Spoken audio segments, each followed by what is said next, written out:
waktu masyarakat jahiliyah karakternya tidak bermoral. Contoh, kalau perempuan waktu itu bainea tidak ada gunanya. Perempuan zaman jahiliyah hanya dilahirkan untuk melahirkan, dan boleh dipakai taruhan judi. Misalnya, cantik sekali tetangga, istri tak jelek, tapi ini tetangga diajak botoro, taruhan kina punna kubeta ko ku pakai istrimu 2 malam, pakai istriku 2 malam. Itulah nasibnya perempuan zaman jahiliyah. Sehingga di zaman jahiliyah perempuan dianggap aib. Kalau ada perempuan melahirkan dan yang dilahirkan bayi perempuan langsung diambil dan dikubur hidup-hidup. Sehingga Umar bin Khattab pernah waktu masih jahiliyah, dia ambil anaknya yang masih orok, masih merah, dia ambil dari istrinya, dia kubur hidup-hidup anak perempuannya. Umar bin Khattab. Kemudian Joni kana ballo, tahu jaki ballo? Ballo AC, ballo tua. Bukan cuma diminum, dimandi itu hamar, dimandi. Namanya masyarakat jahiliyah, ada lagi disebut perbudakan. Budak itu bukan pembantu, budak itu hak milik namanya. Terkenallah budak yang kemudian menjadi sahabat Nabi, Bilal bin Rabah, yang kemudian menjadi tukang azannya Nabi. Situasi di Mekah 4 Tuhan, Latta, Manat, Uzza, Hubal, 4 Tuhan waktu itu. Maka Muhammad waktu itu belum jadi Nabi, gelisai. Nah karena karaeng, ngapain nih kodong sekampungku, kenapa ini kodong keluargaku nama nyembah berhala, kenapa mereka menghina perempuan, kenapa mereka minum khamar. Nabi kemudian beruslah, meninggalkan kota, pergi menyendiri. Naiklah beliau ke Gua Hira, kemudian di Gua Hira beliau kemudian berkhalwat, menyendiri. Pada bulan itu bulan Ramadan, tapi belum ada perintah puasa, tapi sudah bulan Ramadan. Pada malam ke-17, malam pertama waktu Nabi 3 malam berturut-turut berkhalwat. Malam pertama belum ada sesuatu, malam kedua tidak ada kejadian istimewa. Kemudian di malam ketiga datanglah Jibril, malaikat penyampai wahyu, menghadap kepada Nabi, hadir di dalam Gua Hira. Napelu inabita. Apa bahasa Makassarnya napelu? Napelu nih. Dia peluk keras. Baru Jibril berkata, Muhammad, Iqra. Baca kau Muhammad. Nah karena Nabi Muhammad SAW tena kuasa membaca, tidak ku tahu membaca, ditambah dipeluk lagi dikasih keras, Iqra, baca. Saya tidak tahu membaca kodong. Nabi lagi Jibril, nah peluk tambah keras sampai Nabi sesak napas. Coba lihat orang Pak, kalau dipeluk sama orang besar, orang kecil seperti Dasat Latif dipeluk sama orang besar seperti Pak Bupati, tinggi besar, gamera, pelukan nak kecadi, tambah dipeluk tambah sesak napas, tambah dipeluk tambah sesak napas. Akhirnya Nabi diriwayatkan sampai hampir tidak bisa bernapas. Lalu Nabi mengucapkan Iqra bismi rabbikal ladzi khalaq, dan seterusnya sampai ayat 5. Dilantiklah Nabi menjadi Nabi dan Rasul. Pulang ke rumah beliau, lalu Nabi menceritakan, wahai istriku sayang, saya didatangi oleh seorang laki-laki tinggi besar, gagah, putih bersih. Dia peluk saya sampai saya sesak napas. Disuruhnya saya membaca. Ingat, Nabi tidak tahu membaca tidak berarti dongo. Nabi tidak tahu membaca tidak berarti goblok. Nabi tidak tahu membaca, tapi beliau cerdas. Lihat nenek tak dulu, nenek-nenek teriolo, tenang asing itu bahasa Indonesia, tidak tahu membaca, tapi dagang jago. Kakek-kakek dulu yang hidup di tahun 50-an, yang hidup di tahun 60-an, banyak kakek kita tidak tahu membaca, tapi jago bertani, jago berdagang. Berarti mereka tidak bodoh, tapi cuma tidak tahu membaca. Nabi tidak tahu membaca tidak berarti goblok, tapi kenapa Allah takdirkan Nabi tidak tahu membaca? Untuk apa? Supaya tidak ada fitnah bahwa Quran itu tulisannya Muhammad, bahwa Quran itu karyanya Muhammad. Karena kalau Nabi tahu membaca, Nabi tahu menulis, maka orang-orang kafir akan berkata, itu Quran bikinannya Ji Muhammad. Buktinya Nabi tidak tahu membaca, Nabi tidak tahu menulis, tidak mungkin Quran bikinannya. Pulang Nabi kepada Khadijah, diceritakan, lalu Khadijah mendatangi pamannya, namanya Waraqah bin Naufal, pendeta buta, tunanetra. Pamanku, baru saja semalam suamiku didatangi makhluk tinggi besar, lalu dipeluknya disuruh membaca Iqra. Lalu Waraqah bin Naufal berkata, pendeta ini, bawa kak pergi di suamimu. Sampailah pendeta kepada Nabi dan beliau berkata, ya Muhammad, sesungguhnya yang mendatangi ibu tadi malam adalah makhluk yang sama, malaikat yang sama mendatangi Isa alaihi salam. Sesungguhnya ya Muhammad, engkau adalah penghulu para nabi, engkau adalah nabi terakhir. Maka alhamdulillah, sejak itu Nabi dilantik dan diresmikan menjadi nabi, rasul yang terakhir. Kejadian inilah yang kita sebut Nabi menerima wahyu pada malam itu. Itulah nuzulul Quran yang kita peringati malam ini. Apa hikmahnya? Satu, ayat pertama Allah turunkan bukan perintah puasa. Ayat pertama Allah turunkan bukan perintah sholat. Ayat pertama Allah turunkan bukan perintah haji, tapi apa? Iqra, baca. Berarti ayat ini sangat mengharuskan kepada masyarakat kita, terutamanya yang hadir di tempat ini. Katengah sento malam biriku, belajar ki. Tokoh masyarakat Goa, tokoh suku Makassar yang terkenal, bukan karena dia gagah, bukan karena dia bangsawan, tapi karena dia punya ilmu. Dan itulah Syekh Yusuf yang kita kenal seluruh dunia di Cape Town, Afrika Selatan. Bukan karena dia gamara, bukan juga karena dia karaeng lompoa, tapi karena dia ilmunya. Maka adik-adikku sekalian, warga masyarakat Goa, yuk belajar ki bos, belajar. Harus ada yang lanjutkan perjuangannya, belajar ilmu pertanian, melanjutkan perjuangannya Bapak Syahrul Yassin Limpo sebagai Menteri Pertanian. Harus ada yang belajar Al-Quran, belajar tafsir, belajar hadis, agar ada bibit-bibit penerusnya Syekh Yusuf.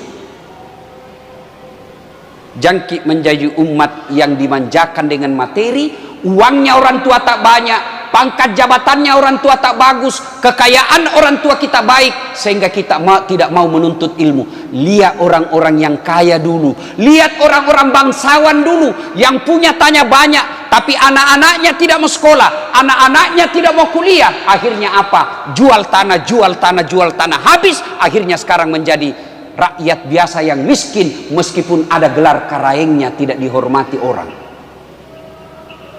Maka belajar kita.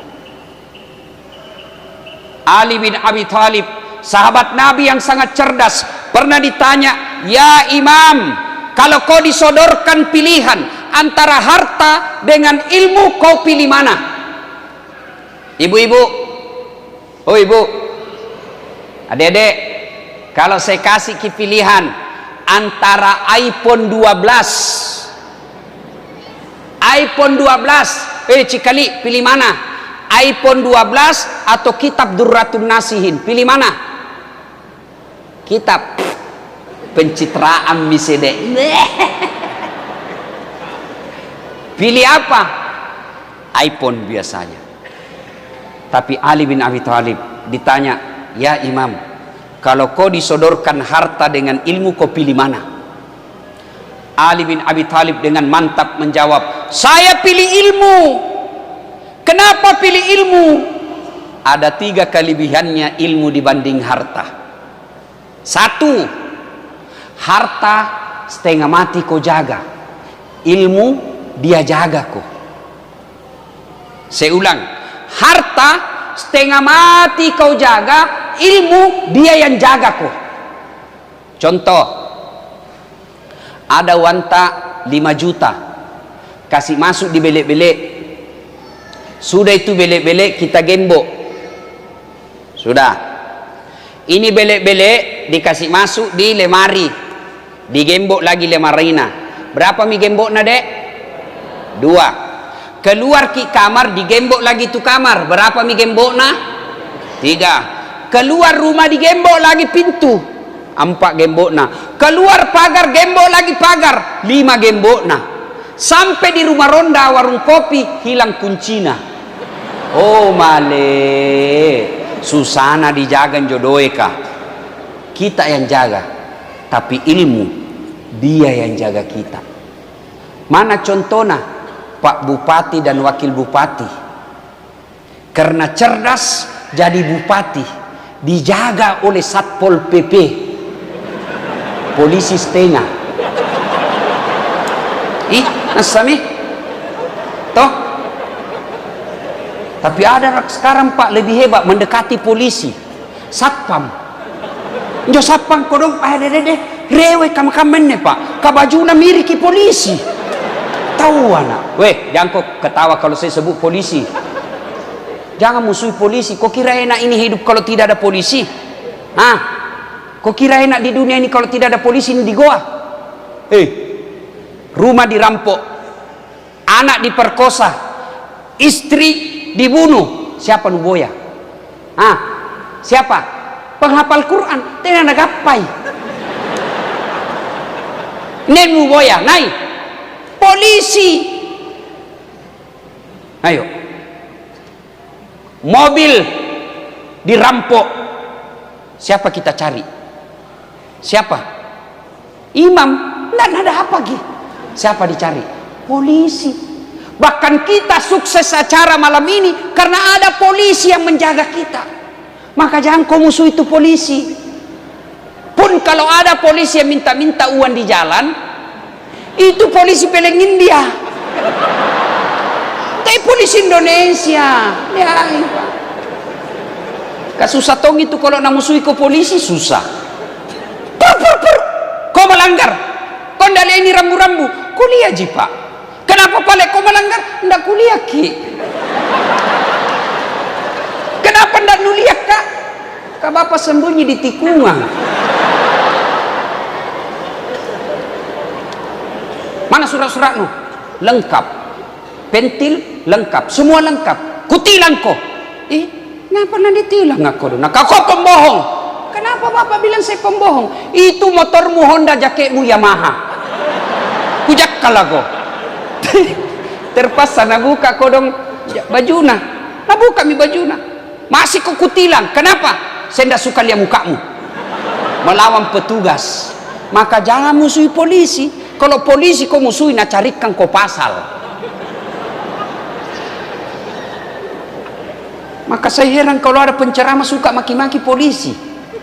Kalau dimaki-maki polisi, tidak nak kasih kisin ceramah, wassalam. Iya toh? Maka yang bagus, polisi sigang ustaz dekat. Ustaz sigang bupati dekat. Bajiki. Yang kau baku musuh-musuh. Kalau kita baku musuh, apa enaknya? Maka inilah yang disebut bersinergi. Dan di goa kita lihat malam ini, coba lihat tawa ramai, tetap mematuhi protap kesehatan. Kenapa? Karena bupati, wakil bupati, tentara, polisi, ASN bersinergi, dan masyarakatnya tidak kepala batu, kecuali yang tetap masoting. Nah, itu kepala batu sedeki itu. Nah, ibu bapak saudara-saudara sekalian, itulah hikmah pertama, belajar ki. Yang kedua, kata Imam Ali, kenapa saya pilih ilmu? Jawabannya Ali, dengan ilmu kau bisa dapat pulus, tapi dengan pulus belum tentu kau dapat ilmu. Contoh, ini kisah nyata di kampungku dulu, Pak. Ada juragan tambak, banyak sekali empangnya, tapi tidak tahu membaca. Baik, masuk ke wartel, belum ada HP waktu itu. Saya masih SMP, masuk wartel, kamar bicara. Langsung nak buka itu nomor HP-nya anaknya, nak simpan depan. Baru nak bilang, halo, halo, ambokmu nak, penrang, halo. Ku bilang dalam hatiku, bagaimana mau nyambung? Ndak nak pencet dulu nomornya. Ku bilang, Ngaji, pencet dulu itu nomor, baru bilang ki halo. Yo, tolong nak pale nak ikut Pak Guru Kak. Ku ambil dah itu, baru ku pencetkan. Sudah itu untuk di mulut, nah simpan di telinganya. Yang di telinga, nah simpan di mulut, nah maram misedek, halo, halo, ambokmu, halo. Ku bilang, Ngaji, tak balik i. Nah bilang lagi, loha, oh male. Iya minne ni kana beleng-beleng. Ini mikana dongo. Nia dena tapi tena sikolana beleng-beleng. Katenga sing manna jai doe nu tapi tena sikolanu napa tolo-tolo ko orang.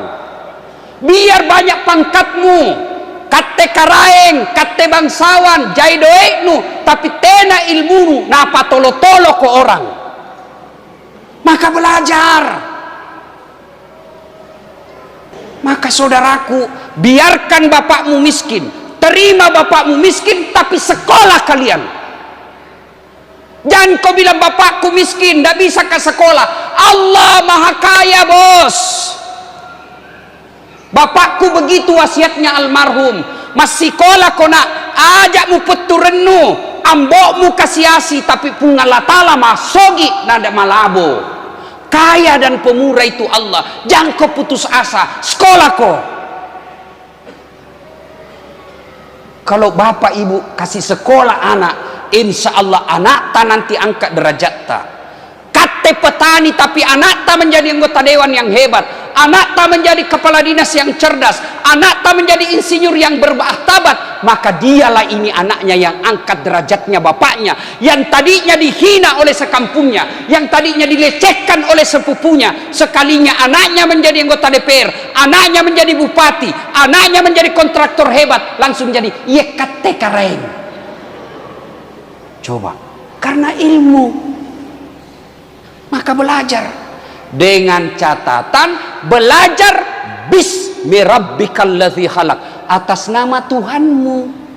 Belajar kau ilmu dagang atas nama Tuhanmu, supaya kau berdagang tidak menipu orang. Belajar kau ilmu konstruksi, ilmu kontraktor dengan bismi rabbikal ladzi khalaq, supaya kau tidak mempermainkan proyek belum diresmikan sudah runtuh. Kaja hitung itu kontraktor Kamenjo, kenapa diresmikan nih pandrak nih, tapi teh di Kabupaten Goa teh join ye. Pernah ki dengar ceritana kontraktor di akhirat? Injok penghuni neraka sama surga baku SMS. Nah karena penghuni surga, bagaimana kabar takatir situ? Nah bilang penghuni neraka caca, tena baji nerini bos. Ini blender jeki terus. Nah karena penghuni neraka, kate ya gimana di situ? Nah karena masya Allah baji neni surga, 1000 rakne 7 bidadari. Maka bapak-bapak yang duda tenang maki pak, nah tunggu ki 7 bidadari. Nah bilang penghuni neraka, bolehkah kami jalan-jalan ke situ di sorga? Nabi bilang boleh Ji. Nabi bilang bagaimana caranya? Nabi bilang begini, kami dari sorga bikin jembatan, kamu juga dari neraka bikin jembatan, ketemu ki di tengah nah. Oke, lelang proyek. Masa 3 hari pekerjaan, keluar pemenang tender. 3 hari pekerjaan. Hari pertama proyek dari neraka sudah selesai 50%. Hari kedua proyek dari neraka selesai 75%. Hari ketiga tuntas, efektif dan efisien, selesai. Hari ketiga. Ini penghuni neraka na cinik-cinik. Kenapa? Jadi sorga belum dimulai proyek nah. Nah perjanjian hari ketiga ketemu mi di sini. Berteriaklah ini penghuni dari neraka. Nah karena ngapa itu proyek jembatan belum selesai? Ini kami dari neraka sudah tuntas, sudah sampai di tengah. Kenapa kau belum mulai kau di situ? Berteriak penghuni surga. Nabi bilang, bagaimana mau dimulai? Kontraktor, pengawas, pemborong, panitia yang ngaseng joeng. Yang ngaseng kater itu, situ ada semua di situ, tidak ada di sini. Di sini penghafal Quran Ji. Tidak nak tahu kau dong hitung semeng. Ini kontraktor yang tidak bismi rabbikal ladzi khalaq. Sekolah kau dek, belajar kau ilmu hukum supaya kau tidak dipermainkan hukum. Jadi kau sarjana hukum, jadi kau master hukum dengan catatan bismi rabbikal ladzi khalaq, agar kau tidak patolo-tolo orang soal hukum.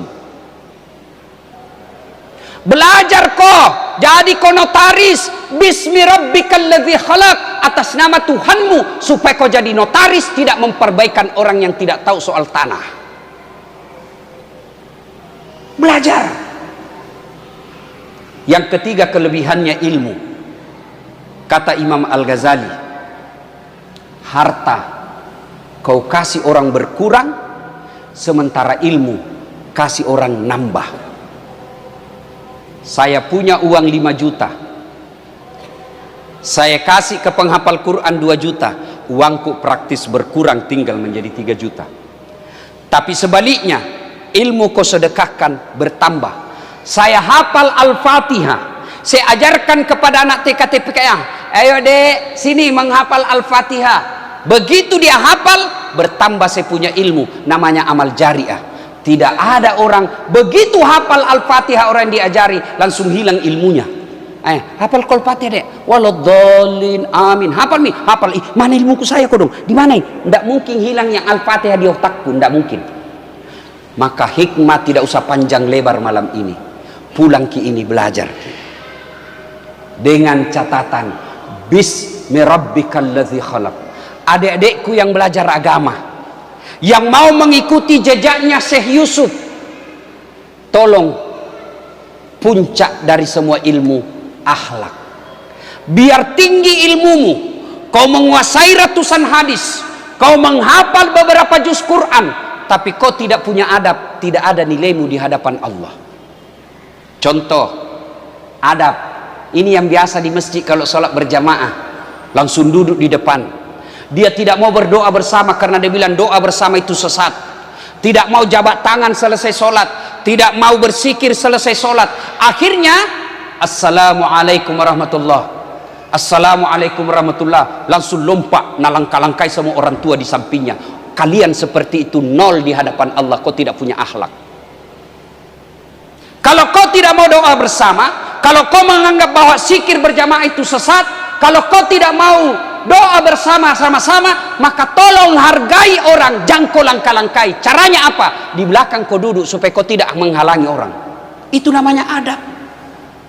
Kebanyakan sekarang baru belajar satu kitab, nonton YouTube, belajar setengah-setengah, kayak dia punya surga sama neraka, kayak dia panitia hari kiamat. Antama kau neraka, dicucu pantakmu, digunting lidahmu, tusuk matamu. Nah bilang anak muda, tema kopi masjid pamalak-malak. Ada begitu. Yang penghafal Quran juga, kalau jadi imam jangan menyiksa jamaah. Kan ya tong itu penghafal Quran acaca. Kalau dia jadi imam, baru mau takbir salome mami. Apa itu nak? Kau tinggal angkal nih bos. Allahu Akbar. Sekalian jadi imam pak. Rakaat pertama apa? Nah baca surah Al-Baqarah ayat 10 sampai 55. Oh male. Dia husuk dengan bacaannya, kita husuk dengan hayalan. Mau ki ruku, belum pi ruku. Mau ki ikut, tidak dihafal. Terpaksa dibaca ngasing ini. Terpaksa dibaca pengumuman. Belum pi selesai, terpaksa dibaca lagi bajunya orang di depan tak. Caleg DPR RI nomor urut 7. Karena Pak Bupati dan Wakil Bupati gelisah kalau ada imam seperti itu. Dianggapnya ini imam begini bermasalah, maka beliau punya program pelatihan imam masjid. Maka tolong sambut baik program itu. Ada penghafal Quran, alhamdulillah. Janji Allah dalam Al-Quran, walau anna ahlal qura amanu wattaqau lafatahna alaihim barakatim minas sama'i wal ar. Saya akan turunkan keberkahan dari langit dan keberkahan dari dalam tanah. Mudah-mudahan dengan program keagamaan Pak Bupati lanjutkan nanti, maka tambang tipe C di Kabupaten Goa makin bagus, padi makin subur, kebun makin bagus, laut makin menghasilkan, masyarakatnya makin makmur. Itu kalau Bapak Ibu menjadikan Quran sebagai pedoman. Quran adalah pedoman kita. Seperti firman Allah yang dibacakan qari kita. Hudal linnasi wa bayyinatin minal huda wal furqan. Quran diturunkan di bulan suci Ramadan untuk menjadi pedoman buat kita. Pedoman buat kita untuk membedakan yang hak dan yang batil. Pak Bupati menyadari ini, bahwa tidak mungkin Quran bisa menjadi pedoman kalau tidak dipelajari. Maka dibukalah program satu desa, satu kelurahan, satu penghafal Quran. Mudah-mudahan desa itu dengan adanya penghafal Quran, maka Quran menjadi pedoman di kelurahan ataupun desa itu, insya Allah. Meskipun bupati masih muda, wakil bupatinya sudah senior, bukan tua nah, senior. Tapi alhamdulillah, bupati tahu sebagai adik, wakil bupati tahu sebagai kakak. Terjadilah kerukunan yang harmonis.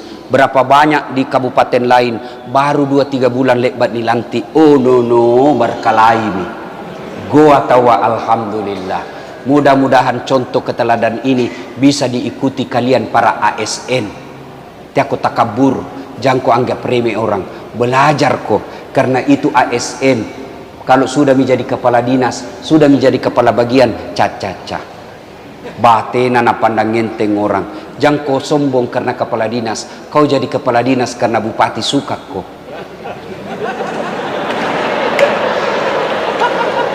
Mana nasuka kau Pak Bupati kalau istrinya bupati dan nasuka kau ndak jalan urusanmu. Maka tiap kau borro. Mudah-mudahan ada manfaat.